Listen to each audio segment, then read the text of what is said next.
तो कहानी की शुरुआत ग्रेसफील्ड नाम के अनाथालय को दिखाते हुए होती है, जहां इजाबेला नाम की औरत सभी बच्चों को संभालती थी। यहाँ सभी बच्चे इजाबेला को माँ कहते थे और उसके साथ सभी खुश रहते थे। साथ ही सभी बच्चे एक दूसरे को भाई बहन मानकर शांति से रहा करते थे। यहाँ हम देखते हैं कि बच्चों की पहचान के लिए उनके गले पर नंबर्स का टैटू बनाया गया था। अनाथालय में इजाबेला बच्चों को पढ़ाती भी थी ताकि उन्हें जब अडॉप्ट किया जाए तो वो बाहर की दुनिया में अच्छे से जी सकें। यहाँ हम एमा, नॉर्मन और रे नाम के 3 फ्रेंड्स को देखते हैं जो कि यहाँ के सबसे होशियार स्टूडेंट्स थे। ये अनाथालय एक सुंदर मैदान से घिरा हुआ था जहाँ सभी बच्चे खेला करते थे। यहाँ कोई भी बच्चा अनाथालय की फेंस को पार नहीं कर सकता था क्योंकि ये अनाथालय का सबसे इम्पोर्टेंट रूल था। इसके अलावा जब कोई फैमिली किसी बच्चे को अडॉप्ट करती थी तब उस बच्चे को हमेशा के लिए अनाथालय छोड़ना पड़ता था। इसी तरह आज रात कॉनी नाम की बच्ची को अडॉप्ट करने के लिए एक फैमिली आने वाली थी, इसलिए सभी कॉनी को अलविदा कहते हैं और फिर इजाबेला उसे अनाथालय से बाहर ले जाती है। कॉनी के जाने के बाद एमा और नॉर्मन बात करते हैं कि क्या कॉनी उन्हें लेटर भेजेगी।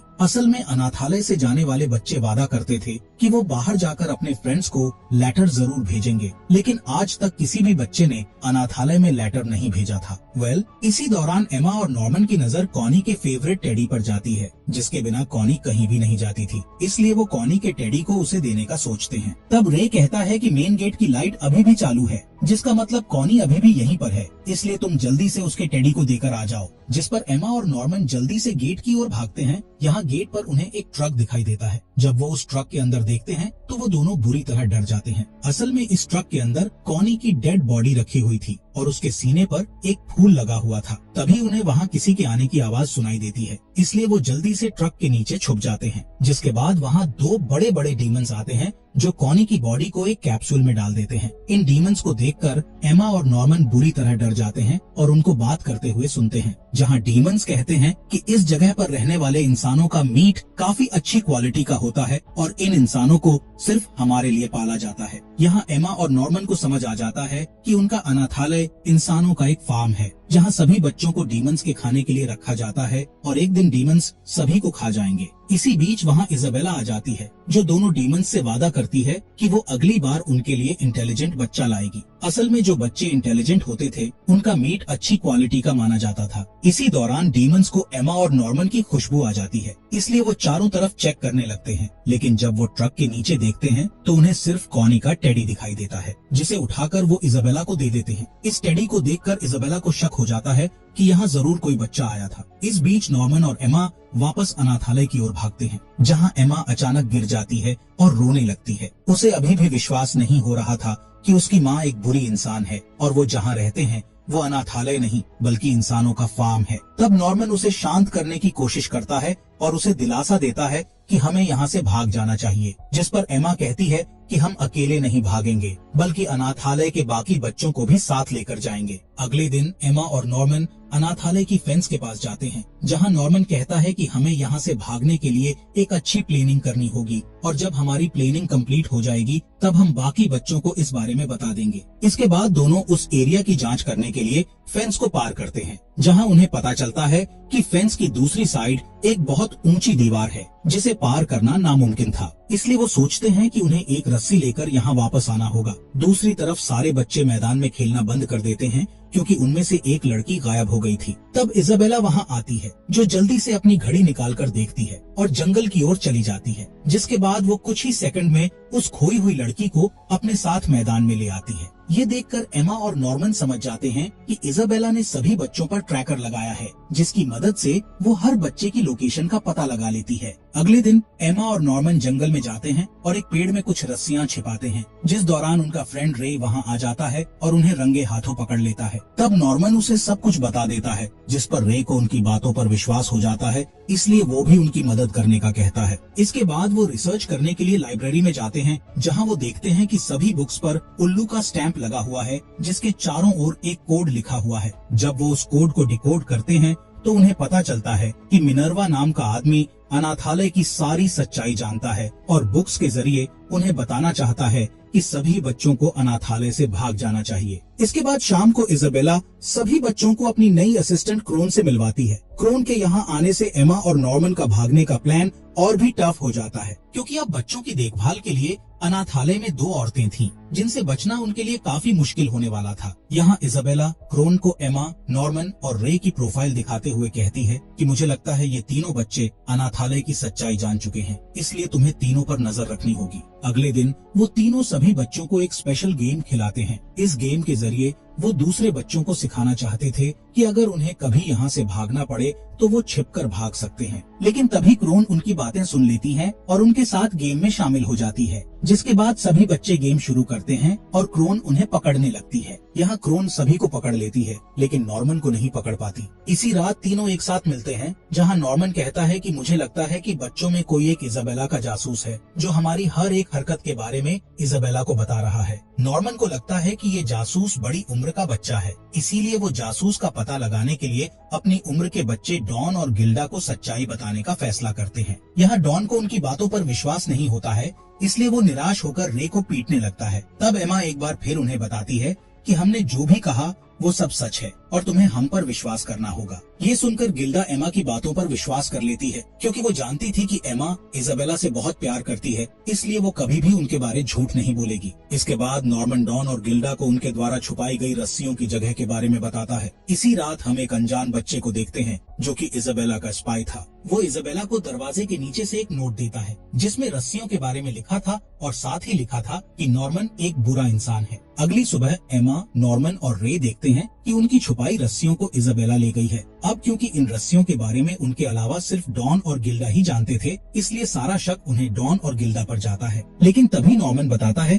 कि डॉन और गिल्डा स्पाई नहीं है, क्योंकि मैंने उन्हें रस्सियों की असली जगह के बारे में नहीं बताया था। साथ ही कहता है कि ये सब मैंने रे को चेक करने के लिए प्लान किया था और रे के अलावा रस्सियों की असली जगह के बारे में किसी को भी पता नहीं था। इसका मतलब रे ही इजाबेला का स्पाई है। तब रे कबूल करता है कि वो ही इजाबेला का स्पाई है और कहता है कि मैं बहुत पहले से अनाथालय की सच्चाई को जान चुका था, पर मैं बाकी बच्चों की तरह मरना नहीं चाहता था, इसलिए मैंने इजाबेला के लिए जासूसी करने का काम करना शुरू कर दिया। इसके बदले इजाबेला ने मेरे अडॉप्शन का टाइम बढ़ा दिया। साथ ही वो कहता है कि मैं यहाँ से अकेले बाहर नहीं निकल सकता था, लेकिन फिर भी मैंने यहाँ से निकलने की उम्मीद नहीं छोड़ी, इसलिए मैंने कॉनी के टेडी को छुपाया था, ताकि तुम जब कॉनी को टेडी देने जाओ तो तुम्हें भी इजाबेला की सच्चाई का पता चल सके। रे की बातें सुनकर एमा और नॉर्मन उससे कहते हैं कि हम अभी भी तुम पर भरोसा करते हैं, और फिर वो रे को टीम में शामिल करके उसे डबल स्पाई बना देते हैं। यानी कि रे अब इजाबेला के लिए नहीं बल्कि नॉर्मन के लिए स्पाई का काम करेगा। इसके बाद रे अपने रूम की फ्लोर पर बने सीक्रेट होल में रस्सियों को छिपा देता है। साथ ही वो उस होल में कुछ गैस कैन्स और अपने बनाए गैजेट को भी होल में रख देता है। असल में ये गैजेट उसने अपने ऊपर लगे ट्रैकर को ब्लॉक करने के लिए बनाया था, ताकि इजाबेला उसकी लोकेशन का पता न लगा सके। इसके बाद रे इजाबेला के पास जाता है और उसका ध्यान भटकाने के लिए झूठ बोलता है कि बच्चे तुम्हारे खाने में जहर मिलाने की कोशिश करेंगे। इस इन्फॉर्मेशन के लिए इजाबेला उसका शुक्रिया करती है, लेकिन फिर भी वो रे से कहती है कि कुछ महीनों बाद तुम्हें अडॉप्ट कर लिया जाएगा, जिससे रे परेशान हो जाता है। अगले दिन पांचों बच्चे उनकी रस्सियों का टेस्ट करने के लिए उस दीवार के पास जाते हैं, जहां क्रोन उन्हें रंगे हाथों पकड़ लेती है, लेकिन वो इजाबेला को इस बारे में बताने के बजाय बच्चों की मदद करने का कहती है। साथ ही उन्हें बताती है कि मेरी बॉडी में एक चिप लगी है और अगर कोई बच्चा मेरी सिक्योरिटी से भाग जाता है तो मुझे चिप द्वारा करंट देकर मार दिया जाएगा। लेकिन फिर भी वो उनकी मदद करने का फैसला करती है। यहाँ बच्चों को पता चलता है कि क्रोन भी इसी अनाथालय में पली बड़ी थी और अब वो इजाबेला को हटाकर उसकी जगह लेना चाहती थी, इसलिए वो बच्चों की मदद करना चाहती थी। इसी रात वो पांचों बच्चे क्रोन के रूम में जाते हैं, जहां वो उन्हें एक कहानी सुनाती है कि 1000 साल पहले मानव जाति और डीमंस के बीच युद्ध शुरू हुआ था, जिसमें बहुत सारे लोगों की जाने गई। इसलिए दोनों ग्रुप्स ने द प्रॉमिस नाम का एक सौदा किया, जिसमें दोनों ग्रुप्स अपनी अपनी दुनिया में रहने के लिए मान गए थे। साथ ही डीमंस ने इंसानों से वादा किया कि वो अब उन्हें और परेशान नहीं करेंगे, लेकिन इसके बदले में इंसानों को उन्हें खाने के लिए कुछ बच्चे देने पड़ेंगे। यही कारण था कि कुछ अनाथालयों में इंसानों के बच्चों को डीमंस के लिए रखा गया और उन्हें अच्छे से पढ़ा लिखा कर पालने लगे हैं, क्योंकि इंटेलिजेंट बच्चों का दिमाग खाने से डीमंस समझदार हो जाते हैं, जिससे वो इंसानों पर हमला नहीं करते हैं। इसी दौरान वो बच्चे क्रोन से ट्रैकर के बारे में पूछते हैं। तब क्रोन बताती है कि सभी बच्चों के कानों पर ट्रैकर लगाया गया है, ताकि इजाबेला सभी बच्चों की लोकेशन देख सके। अब क्योंकि रे ने ट्रैकर को ब्लॉक करने का तरीका निकाल लिया था, इसलिए किसी को भी ट्रैकर की चिंता नहीं थी, जिससे क्रोन समझ जाती है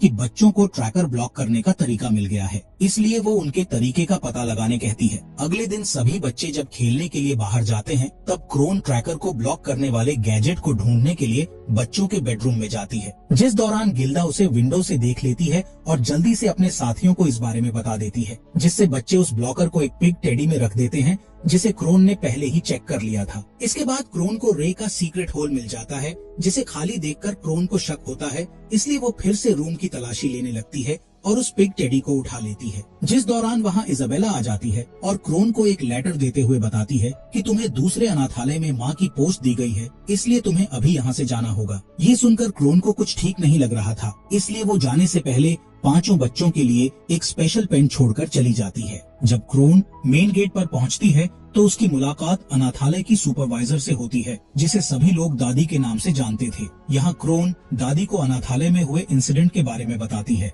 जिस पर दादी कहती है कि इजाबेला अपना काम अच्छे से करती है और वो कभी भी बच्चों को भागने नहीं देगी। तभी वहाँ एक डीमन आ जाता है और दादी उस डीमन से क्रोन को मरवा देती है। इसके बाद हम एमा और नॉर्मन को उस दीवार पर चढ़ते हुए देखते हैं, जबकि रे इजाबेला का ध्यान भटकाने के लिए उसे बातों में उलझाए रखता है। लेकिन इजाबेला को उन सभी पर पहले से ही शक था, इसलिए वो रे की बातें नहीं सुनती और उसे एक रूम में बंद कर देती है। तब डॉन रे को रूम से बाहर निकालता है, जिस दौरान इजाबेला दीवार की ओर निकल जाती है, जहाँ वो नॉर्मन और एमा को रंगे हाथ पकड़ लेती है और उन्हें डांटने लगती है। वो कहती है कि मैंने तुम्हें वो सब कुछ दिया जिसकी तुम्हें जरूरत थी, फिर भी तुमने अनाथालय के रूल को तोड़ने की कोशिश की है। तभी अचानक एमा इजाबेला को पकड़ती है ताकि नॉर्मन वहाँ से भाग सके, लेकिन इजाबेला आसानी से एमा पर हावी हो जाती है और उसका पैर तोड़ देती है। ये देखकर नॉर्मन रुक जाता है और उसके बिना जाने से इनकार कर देता है। तब इजाबेला नॉर्मन को बताती है कि अगला एडॉप्शन तुम्हारा होगा, इसलिए अनाथालय में तुम्हारा आखिरी दिन है। इसी रात 4 बच्चे नॉर्मन की मदद करने के लिए दोबारा इकट्ठे होते हैं,